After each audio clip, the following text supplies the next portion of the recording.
Pemirsa, berita Banjarmasin kembali hadir menjumpai Pian hari ini. Kali ini Lon Ulun Zaldi Ariandi. Sejumlah berita aktual dan beberapa informasi menarik lainnya telah kami siapkan. Berikut berita utama hari ini.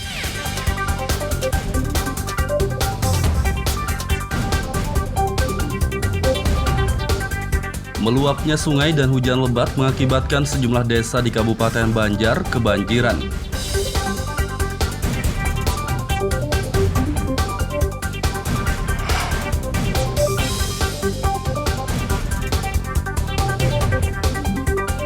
Asrama mahasiswa dengan 30 kamar di kota Banjarmasin terbakar.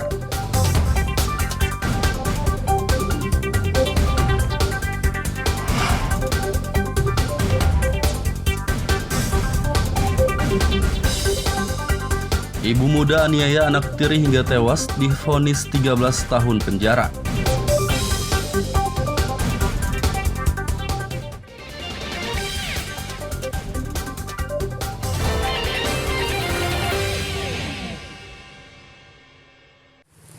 Jam 12:35, tepatnya di Desa Rantau Nangka. Curah hujan tinggi yang terjadi sejak Senin malam mengakibatkan sejumlah desa di Kecamatan Sungai Pinang, Kabupaten Banjar kebanjiran. Dari video unggahan warga di media sosial pada Selasa siang, desa yang terendam banjir di Kecamatan Sungai Pinang adalah Desa Rantau Nangka, Belimbing Lama, Hakim Makmur, dan Desa Kahelean. Camat Sungai Pinang Hadarian mengatakan, banjir terparah terjadi di Desa Rantau Nangka. Menurutnya debit air yang merendam ruas jalan di desa tersebut berkisar 50 hingga 60 cm. Sedangkan di permukiman mencapai sekitar 1 meter. Telah terjadi banjir di Desa Rantau Nangka, Kecamatan Sungai Pinang, Kabupaten Banjar. Sebagaimana kita lihat, kondisi air saat ini sudah mencapai lutut orang dewasa di poros jalan menuju Rantau Nangka menuju Sumber Harapan. Dan untuk di pemukiman saat ini air sudah mencapai sepinggang orang dewasa. Rumah yang terendam banjir di Desa Rantau Nangka berjumlah 148, sedangkan warga yang terdampak sekitar 550 jiwa. Dari Kabupaten Banjar, Lutfi Darlan, Ahmad Fauzi, dan Fahmi melaporkan.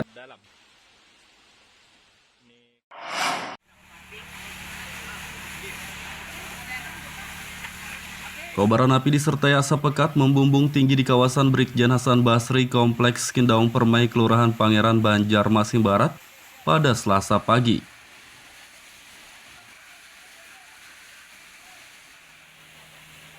Si jago merah melahap asrama mahasiswa milik pemerintah Kabupaten Hulu Sungai Utara yang terdiri dari 2 tingkat dan 30 kamar. Pemadam kebakaran bersama warga sekitar saling bahu-membahu memadamkan api. Kebakaran dapat dipadamkan dengan cepat sehingga tidak sempat merembet ke bangunan lainnya. Salah satu mahasiswa, Mas Riani, mengatakan api muncul dari salah satu kamar kosong. Untuk asap apinya ada ledakan sendiri atau? Tadi bunyi melapik loh, terus kakak rumah yang menggunakan kilometer 2, habis itu hanya kami cek asapnya dari kamar yang di atas itu. Ada keluar asap kan? Ada keluar asap, habis itu kami buka, ya langsung ada kelihatan apinya. Panik semua. Langsung jadi ya apinya tuh, Mbak? Langsung jadi, kayaknya lawas sudah. Untuk posisi kamar tuh kosong nggak, Mbak, tadi, Mbak? Orangnya gelap, orangnya. Oh. Untuk asramanya ini berapa pintu, Mbak?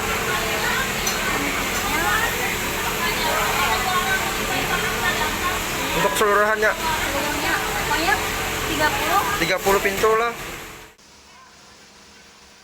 Tidak ada korban jiwa dalam peristiwa ini, namun kerugian ditaksir mencapai ratusan juta rupiah. Penyebab kebakaran masih diselidiki polisi. Dari kota Banjarmasin, Lutfi Darlan dan Fudael melaporkan. Sesuai dengan undang sidang sebelumnya, Ibu muda berinisial DL yang menganiaya anak tirinya hingga tewas divonis 13 tahun penjara.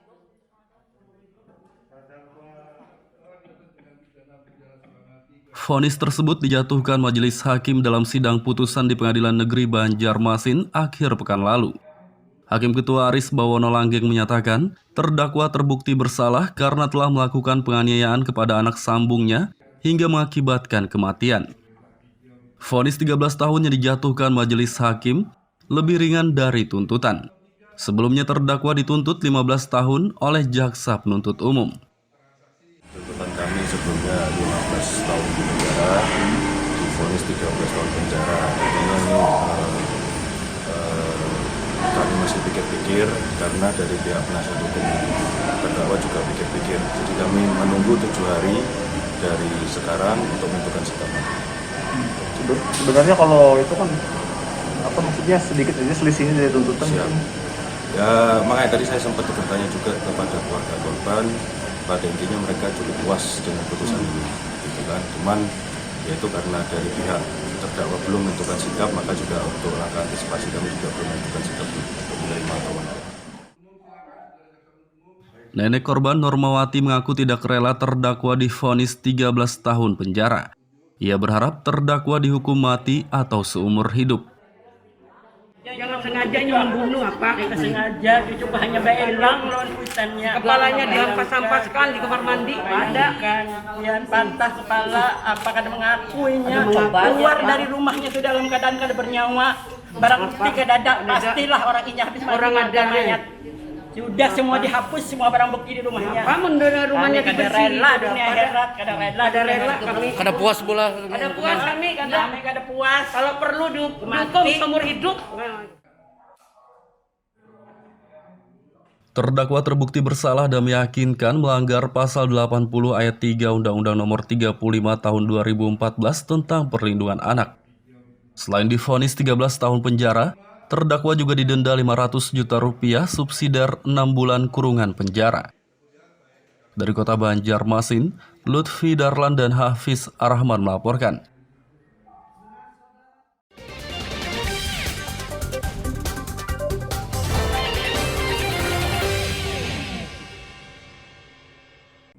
Pemirsa masih bersama kami dalam Habar Banjarmasin. Gasan pian yang hanyar bergabung, berikut Habar Banjarmasin utama hari ini.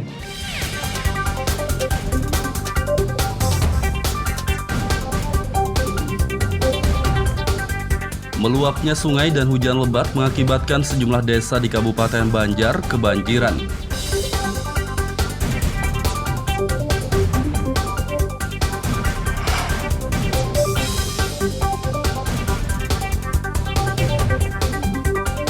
Asrama mahasiswa dengan 30 kamar di Kota Banjarmasin terbakar.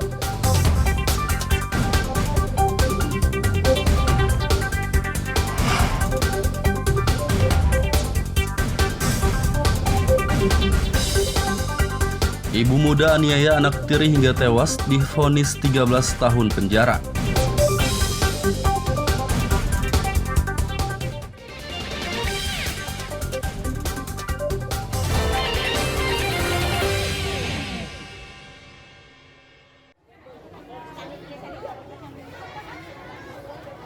Badan Intelijen Negara bin Kalsel menggelar vaksinasi COVID-19 untuk anak usia 6 hingga 11 tahun di Kabupaten Batola. Vaksinasi digelar di Sekolah Dasar SD Negeri Sungai Gampa Muara II, Kecamatan Rantau Badauh pada Selasa pagi. Puluhan murid di sekolah ini antusias mengikuti vaksinasi. Salah satu murid Delima mengaku tidak takut divaksin. Menurutnya disuntik vaksin tidak menyakitkan. Takut udah divaksin tadi lah. Sakit. Ada itu. Bentar. Kelas berapa? Kelas 1. Kabinda Kalsel Brigjen Pol Heri Armanto mengatakan, vaksinasi anak digelar untuk mendukung pembelajaran tatap muka atau PTM. Merangka mendukung pembelajaran tatap muka secara 100%. Hari ini sasarannya adalah anak-anak usia 6-11 tahun tingkat SD, sehingga tentunya pembelajaran yang semula di rumah akan kembali ke sekolah, dan ini memudahkan orang tua dalam mengajari anak-anaknya. Karena kita tahu selama ini dengan pembelajaran di rumah tentu ada permasalahan-permasalahan, ada kesulitan-kesulitan dari orang tua yang dihadapi. Sehingga dengan kegiatan ini mudah-mudahan mengurangi permasalahan-permasalahan yang dihadapi oleh orang tua. Ya. Vaksin yang digunakan adalah Sinovac dengan dosis yang telah disesuaikan. Dari Kabupaten Batola, Lutfi Darlan dan Ibrahim melaporkan.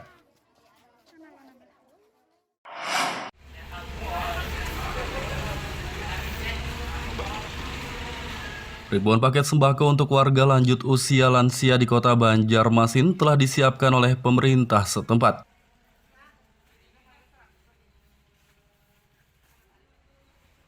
Sembako itu untuk menarik minat warga lansia agar mau divaksin COVID-19. Sembako berjumlah 2.000 paket tersebut akan didistribusikan ke puskesmas. Yang ada saat ini berapa emang? Baru 2.000 kita. 2.000. Kalau yang masing-masing SKPD itu kewajiban kita atau apa, Pak?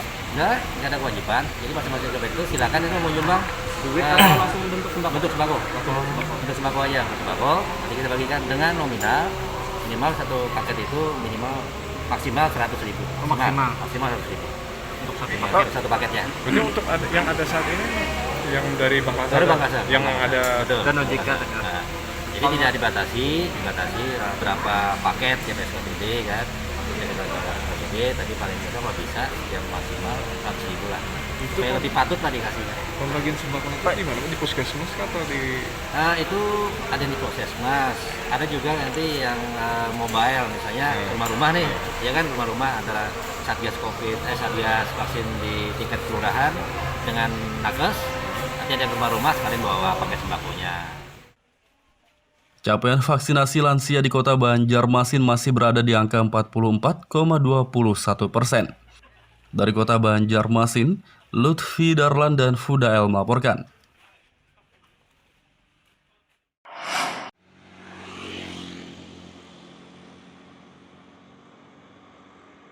Akhir tahun 2021 lalu warga desa Sungai Batang, Kecamatan Martapura Barat, Kabupaten Banjar, mengeluhkan jalan amblas yang dinilai membahayakan pengendara.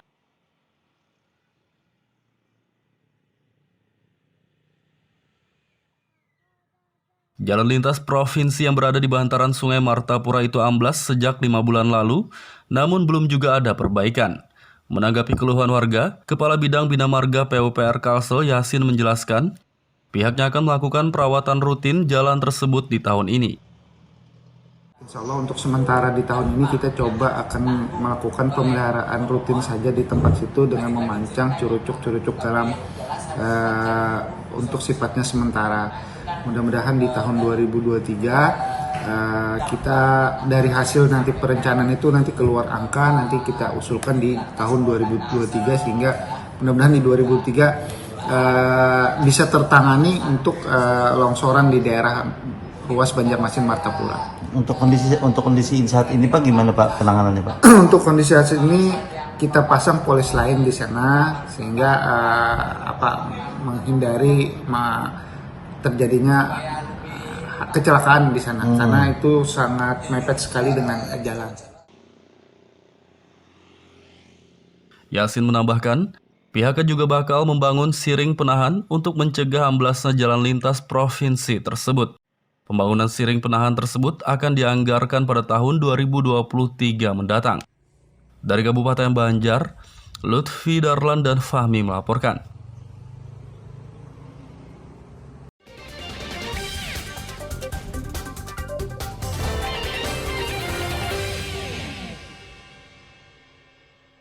Pemirsa masih bersama kami dalam Habar Banjarmasin.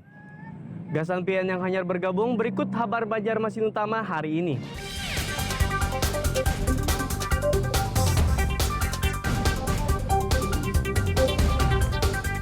Meluapnya sungai dan hujan lebat mengakibatkan sejumlah desa di Kabupaten Banjar kebanjiran.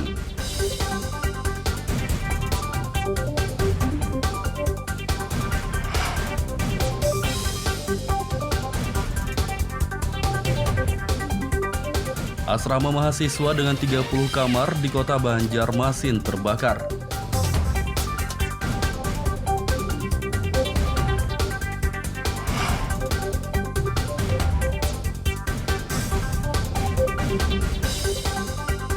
Ibu muda aniaya anak tiri hingga tewas divonis 13 tahun penjara.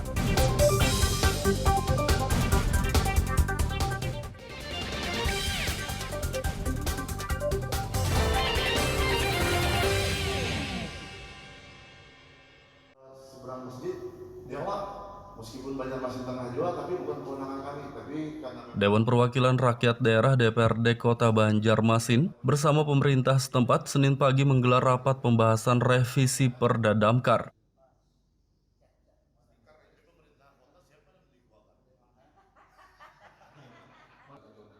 Dalam rapat ini pihak eksekutif bersama legislatif membahas aturan yang dapat diterapkan untuk pencegahan dan penanggulangan kebakaran. Selain itu mereka juga memasukkan sejumlah pembagian aturan dan persyaratan bagi anggota pemadam kebakaran. Seperti batas jumlah maksimal anggota, uji kelayakan armada secara berkala, dan pembagian zonasi. Ketua Pansus Revisi Perda Damkar, Hari Kartono menjelaskan, anggota Damkar di Banjarmasin bakal tergabung dalam organisasi dan memiliki sekretariat. Bahwa aturan tersebut sangat, sebenarnya kalau kita jalankan di Kota Banjarmasin sangat saklek sekali lah. Cuman karena kita ini, karena jiwa sosial masyarakat Banjarmasin sangat luar biasa, jangan sampai jiwa sosial mereka itu kita apa istilahnya kita tekan. Apa ada sistem zonasi, Pak? Insya Allah untuk Perda yang dulu 2028 itu sebenarnya sudah bagus, bahwa pengaturan zonasi itu sudah ada dua zonasi, yaitu zona A dan zona B, sesuai dengan garis batas Sungai Martapura nggak salah. Untuk yang ini Pak? Apakah masih tetap disamakan? Masih kita tetap mana yang bagus masih tetap kita pakai. Mungkin ada tambahan-tambahan dari pasal-pasal yang lain, terutama tadi ada tambahan dari intensif untuk balakan ataupun asuransi lah jenisnya. Revisi Perda Damkar sejalan dengan Permendagri nomor 16 tahun 2020 tentang nomenklatur. Perda itu juga mengatur tentang pemberian insentif dan asuransi bagi anggota Damkar. Dari Kota Banjarmasin, Lutfi Darlan dan Zoanda Adriani melaporkan.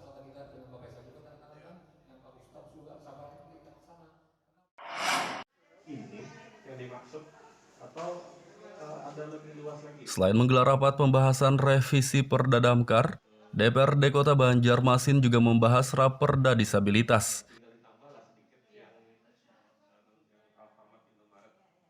Rancangan peraturan daerah Raperda tentang perlindungan dan pemenuhan hak warga inklusif itu dibahas oleh legislator bersama semua SKPD Banjarmasin pada Senin pagi.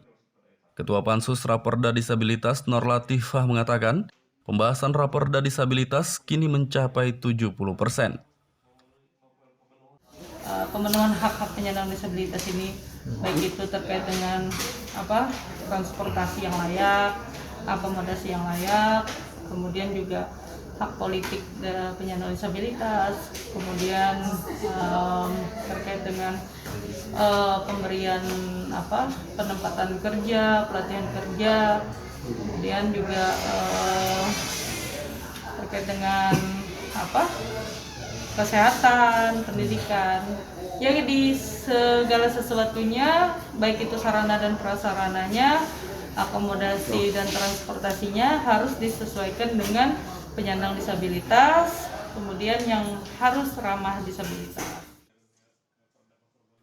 Dalam Raperda ini ada sejumlah hak disabilitas yang harus dipenuhi, yakni hak politik, kesehatan, pelatihan, pendidikan, dan lapangan pekerjaan.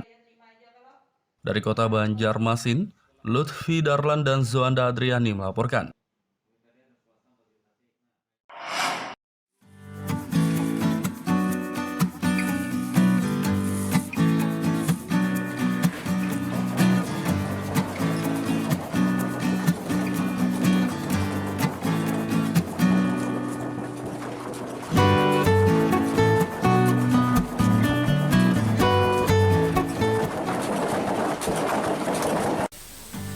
Tumbuhan purun merupakan jenis tumbuhan liar yang biasanya tumbuh di daerah dataran rendah seperti di lahan hutan galam atau lahan pertanian.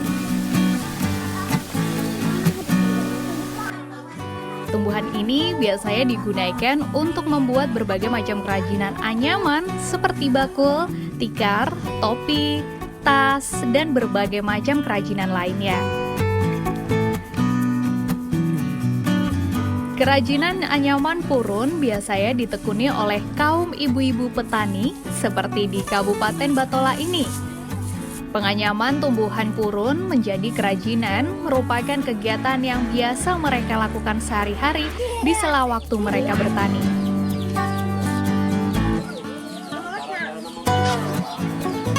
Nah, selain sebagai pengisi waktu senggang dalam bertani, menganyam kerajinan purun ini juga menambah penghasilan mereka.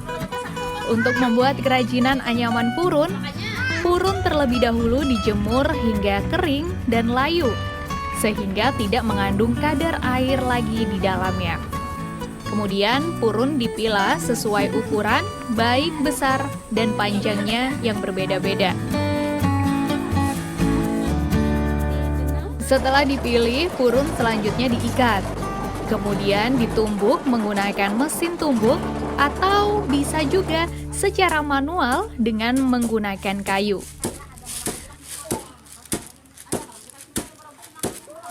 Proses ini akan membuat purun lebih kuat dan benar-benar kering serta tidak mengandung kadar air lagi.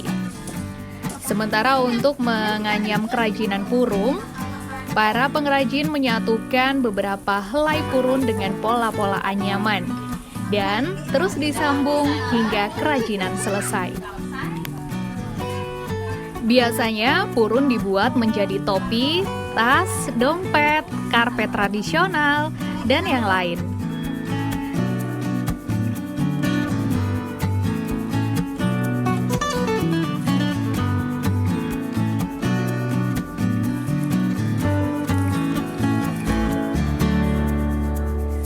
Salah seorang pengrajin anyaman purun, yaitu Erna, mengatakan membuat kerajinan purun merupakan kegiatan sampingan selain bertani.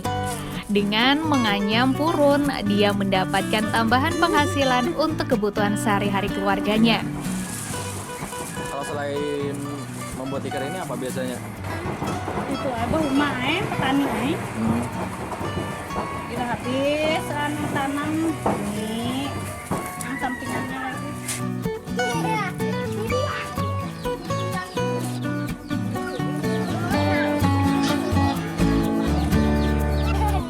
Kegiatan ini juga didukung oleh pihak desa setempat. Menurut Kepala Desa Sungai Raya, Amar Jadi, mengatakan agar bahan baku kerajinan purun tetap tersedia, pihaknya telah menyisihkan dana desa untuk budidaya tumbuhan purun. Budidaya purun ini tetap kami kembangkan, yaitu dengan cara salah satunya untuk permodalan kami sisihkan untuk kegiatan di bidang BUMDes. Jadi dana itu kami ambilkan untuk budidaya purun ini dan dianggarkan untuk di dana desa. Selain sebagai penambah penghasilan bagi para petani di sela waktu mereka, nah, menganyam kerajinan purun ini juga merupakan kearifan lokal yang sudah turun-temurun dilakukan sejak zaman dahulu. Muhammad Lutfi Darlan melaporkan dari Batola, Kalimantan Selatan.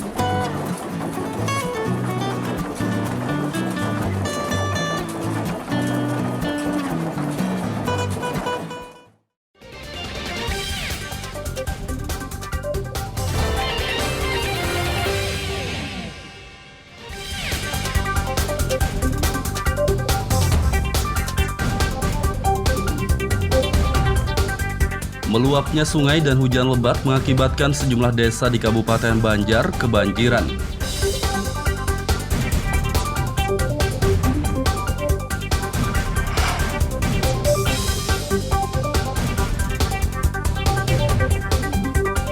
Asrama mahasiswa dengan 30 kamar di kota Banjarmasin terbakar.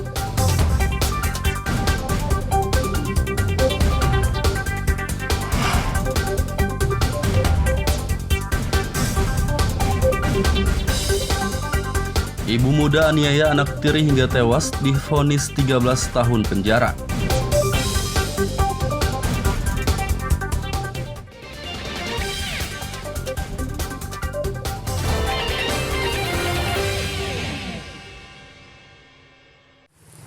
Jam 12:35,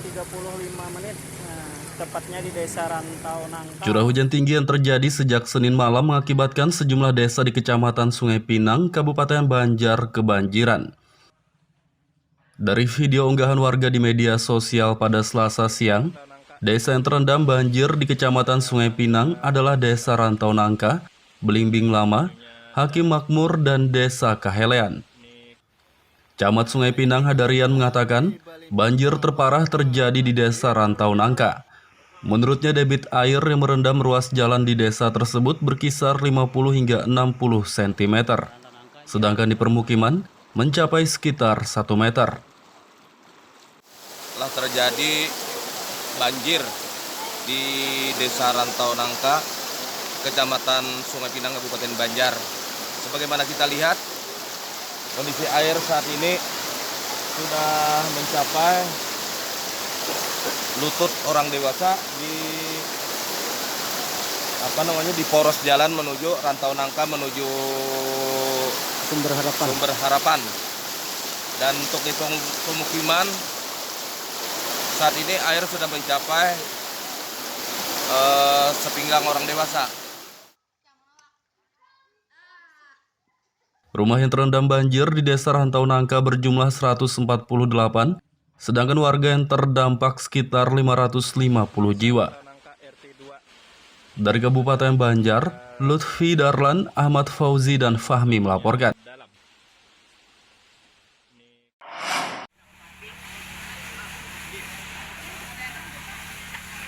Kobaran api disertai asap pekat membumbung tinggi di kawasan Brigjen Hasan Basri, Kompleks Kindaung Permai, Kelurahan Pangeran, Banjarmasin Barat pada Selasa pagi.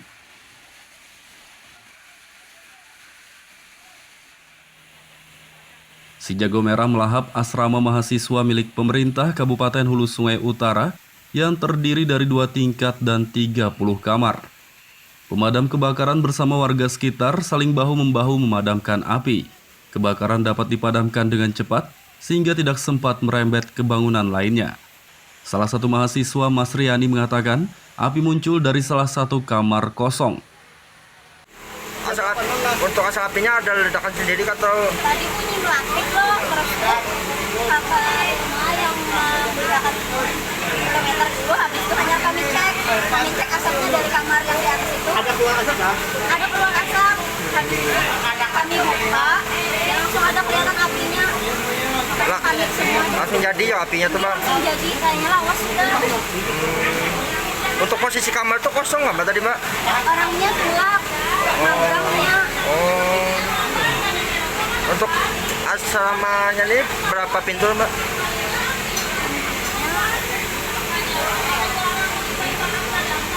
Untuk keseluruhannya? Pokoknya 30 pintu lah. Tidak ada korban jiwa dalam peristiwa ini, namun kerugian ditaksir mencapai ratusan juta rupiah. Penyebab kebakaran masih diselidiki polisi. Dari Kota Banjarmasin, Lutfi Darlan dan Fudael melaporkan. Sesuai dengan undang sidang sebelumnya, Ibu muda berinisial DL yang menganiaya anak tirinya hingga tewas divonis 13 tahun penjara.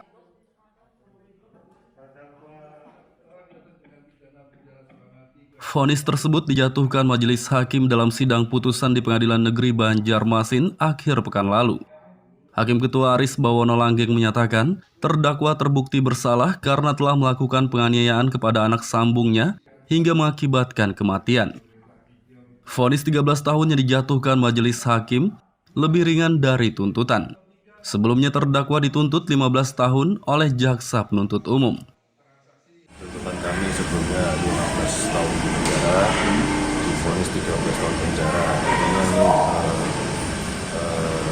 Kami masih pikir-pikir karena dari pihak penasihat hukum terdakwa juga pikir-pikir. Jadi kami menunggu 7 hari dari sekarang untuk menentukan sikap. Sebenarnya kalau itu kan apa maksudnya sedikit aja selisihnya dari tuntutan. Ya makanya tadi saya sempat bertanya juga kepada keluarga korban. Pada intinya mereka cukup puas dengan putusan ini, gitu kan. Cuman yaitu karena dari pihak terdakwa belum menentukan sikap, maka juga untuk langkah antisipasi kami juga belum menentukan sikap. menerima kewajiban. Nenek korban Normawati mengaku tidak rela terdakwa divonis 13 tahun penjara. Ia berharap terdakwa dihukum mati atau seumur hidup.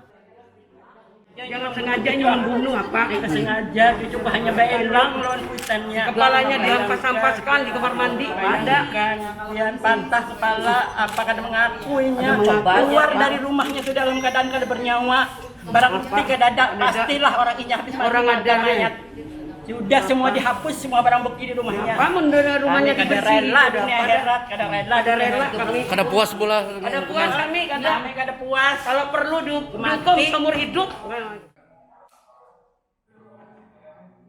Terdakwa terbukti bersalah dan meyakinkan melanggar pasal 80 ayat 3 Undang-Undang Nomor 35 Tahun 2014 tentang perlindungan anak. Selain divonis 13 tahun penjara, terdakwa juga didenda 500 juta rupiah subsidiar 6 bulan kurungan penjara. Dari Kota Banjarmasin, Lutfi Darlan dan Hafiz Arrahman melaporkan. Pemirsa, informasi tadi sekaligus menutup perjumpaan kita kali ini. Ulun Zaldi Ariandi, lawan buhan redaksi mengucapkan selamat beraktivitas, sampai jumpa.